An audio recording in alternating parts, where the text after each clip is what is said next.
Good to get a win. Good to get a win in the division, in particular against a good football team, well-coached team. That played extremely hard. It plays extremely hard. I thought Tyler Bass was really good today in tough conditions. Defense really stepped up. Played a physical ball game, took the ball away, and was able to seal the game down the stretch there. And then the offense, I thought, got into a rhythm before half, and Doris and the offensive staff made some adjustments, and then we started clicking a little bit there. Overall, plenty to work on, starting with fundamentals and then some things, obviously, that didn't go our way we got to get better at. So we've got a short week with the Dolphins coming in here. So with that, I'll turn it over to you. Sorry, real quick, Jerry. I thought the crowd also was outstanding. Great atmosphere in Buffalo here, and you can tell how important this is to the fans. So great to hear them like we did today. It's one of the things you need to get better at, getting into a rhythm earlier, because there's been a lot in the last 6 games of just not getting into it quick enough. Yeah. Listen, they're a good defense, so I'll start there and give them the credit. But overall, not enough early enough for us. Fundamentally, we dropped some passes. We were off the mark a little bit earlier with our passing game, and then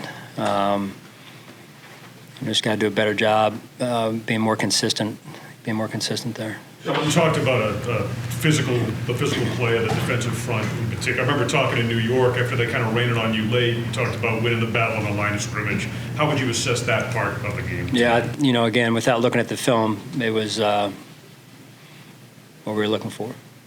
You talked about the Knox play where he was under center of the driving penalty. What made this the right move to try in that situation? Just felt like, situationally, that was the best call for us right there. I thought it was a great design by the offensive staff, and the players executed there. So it was good situational football. As a follow-up on his touchdown pass, how big are his impact plays going to be down the stretch after his first touchdown? Dawson? Yeah. It's important that we complement each other, not just offensively and defensively and special teams, but also within our offense, that different guys are stepping up, and when their number's called, you're expected to make the play. Sean, your defense made plays, kept them out of the end zone late, but you talk a lot about finishing games, both offense and special teams. Yeah.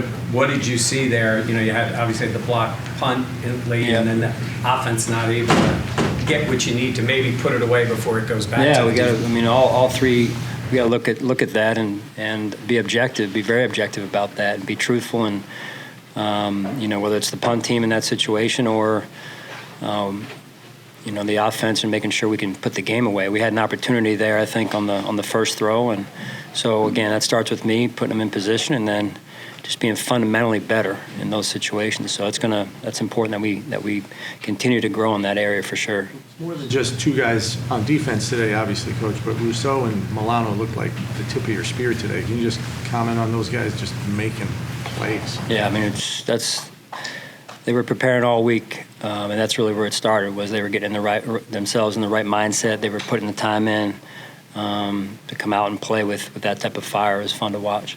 Obviously, Sean, the decision to throw on first down there at the end is made with the mindset that a first down wins the game for you. But what gave you the confidence in that situation to throw as opposed to making them use all 3 of their timeouts there? Yeah, I trust my players, trust our players, and we had a good play call there and liked it, and just got to execute a little bit better right there. How much would you say the conditions impacted things offensively? You seem to have some drops today. Do you think the weather factored in there at all? No, that wasn't because of the weather. We just got to be better fundamentally.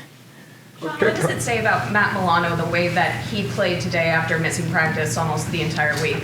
Yeah, he's tough as nails. Guys love him for it. We got a bunch of guys, that have been out. Guys playing hurt. Not just Matt, but Matt had a busy week in the training room and goes out there and plays his butt off for his teammates. So I applaud him for it.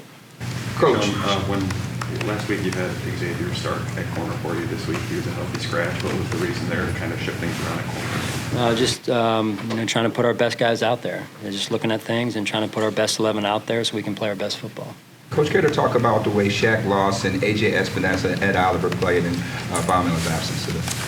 I thought the D-line overall, you could feel them, to the earlier question. So I haven't, looked at the stat sheet and who got what. But when you're playing hard, you're coming off the ball, you're establishing the line of scrimmage. I don't know what they got a couple runs on us there, but to stop the run, it's the entire defense, not just the defensive line. So we'll look at those. But I could feel that defensive line, and it looked like we hit the quarterback a couple times too.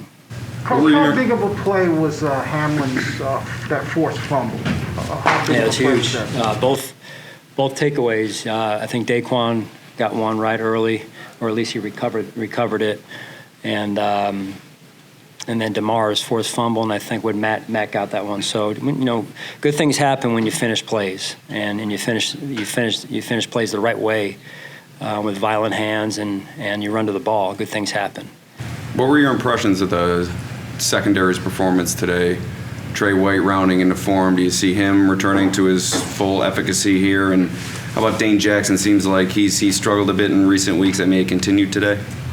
Again, the ball was being spread around. It looked like I thought Trey had some good plays. I thought Dane made some good plays. So as a corner, you got to have a short memory, and the most important thing is you stay mentally tough and you battle. And it looked like both of those guys were battling out there. Fans seem to live play to play a lot of times. I think we've talked about that over the years.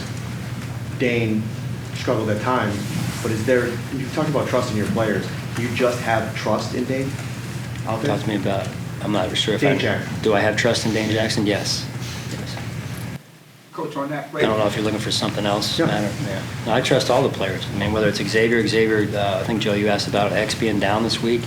Doesn't mean we don't trust him. It's the way it is. We can only dress so many, and we go back to work and practice this week, and we'll see how it ends up next game. So. When a player may be going through some struggles, do you look back on the extent of his track record with you as opposed to maybe a short blip when relying on making that decision moving forward? Do you look at the overall track record maybe more so than an identifiable segment here? I mean, you look at everything, just like you guys make decisions, right? You try and do the best job you can of making a good, thorough decision by weighing everything, and some things obviously are weighted more than others, and you just do the best you can. I mean, there's no crystal ball. I wish there were. It'd make the job a lot easier, that's for sure.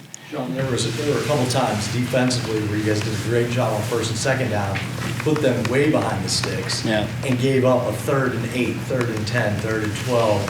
How is that fixable, I guess, is the question. Well, I mean, again, you got to start with giving them credit. They're going to make some plays. They've got a good receiving core, and I thought the tight end or the quarterback made some good throws in the midst of getting hit quite a bit. But yeah, that's something we'll definitely look at. And those 3rd and longs. I mean, I think we were one of the tops in the NFL last year, and this year not so much. So it's something we got to continue to work on, and the execution, the plan, the leverage and coverage, and it's got to work together there. So it seemed like you had a good look on the play that you threw the challenge flag. Was that from upstairs that you got word to throw it, or was that your decision? No. At the end of the day, it's on me, right? So I just felt like had 3 timeouts. Don't love a ton using those in the second half, right? In case you need it. But we felt like we were in a pretty good spot, and they had just gotten a first down. So I thought it was a reasonable challenge to affect maybe the rhythm and just slow it down a little bit, So they're looking to get in a little bit of a passing offense and just kind of change up the rhythm a little bit. What can you say about your defense? Second week in a row, they've only given up 1 touchdown. Yeah, again, I thought, they did a good job putting the players in position, and the players came out hungry, So, and just a good team defensive effort, I thought, overall. A lot of guys getting to the ball, a lot of guys contributing, both run and pass. Are they hungry to prove they can be the defense they were last year, even without Vaughn, obviously? That's probably a better question for them. What do you see in them? Do you sense that in them, that they don't like the fact that the world thinks without Vaughn they aren't going to be good enough? We'll see. Right? Anything health-wise now, Coach? Any report on health? Yeah, I don't know much. Haven't visited with Nate here, so no, that's it. Glory to God, man. Thank him for the win, and great to be a part of it here.